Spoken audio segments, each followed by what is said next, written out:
Welcome to hello fresh recipes. இன்றைக்கி நம்ம pepper chicken எப்படி செய்யலாம் பார்க்கலாம் வாங்க. போன்லெஸ் சிக்கன் வந்து 1/2 kg எடுத்துருக்கேன்.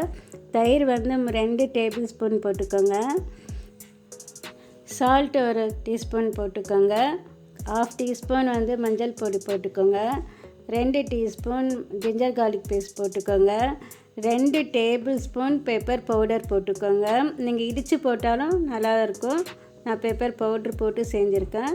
ஒரு 1/4 டீஸ்பூன் கரம் மசாலா போட்டுக்கோங்க. எல்லாத்தையும் நல்லா கலந்து விட்டு வச்சுக்கோங்க. ஒரு அரை டீஸ்பூன் சோம்பு பவுட்ரு போட்டிருக்கேன்.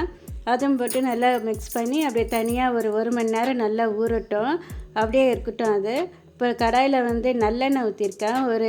ஒரு பிரியாணி இலை, ஒரு ஏலக்காய், 3 லவங்கம், ஒரு பட்டை போட்டிருக்கேன். 2 மீடியம் சைஸ் வெங்காயம் பொடியாக கட் பண்ணி அதை போட்டு எண்ணெயில் போட்டு வதக்கிடுங்க. அப்படியே கருவேப்பிலையும் போட்டிருக்கேன். அதில் நல்லா வதங்கட்டும்.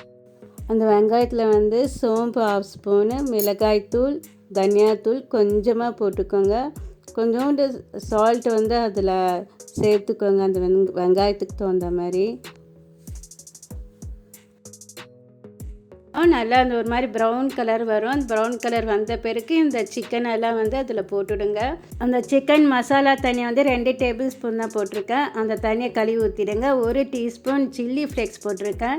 2 டேபிள் ஸ்பூன் மிளகுத்தூள் மேலே போட்டு நல்லா பரட்டி விட்டுடுங்க. கொஞ்சம் கொத்தமல்லி அது மேலே போட்டிருக்கேன். அது போட்டு கொஞ்சம் நல்லா அப்படியே வேகணும். வெந்ததும் இந்த மாதிரி வந்துடும்.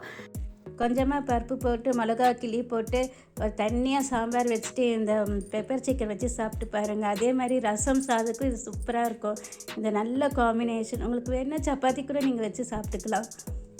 இந்த வீடியோ உங்களுக்கு பிடிச்சிருந்தால் லைக் பண்ணுங்கள், ஷேர் பண்ணுங்கள், கமெண்ட் பண்ணுங்கள், மறக்காமல் சப்ஸ்கிரைப் பண்ணுங்கள்.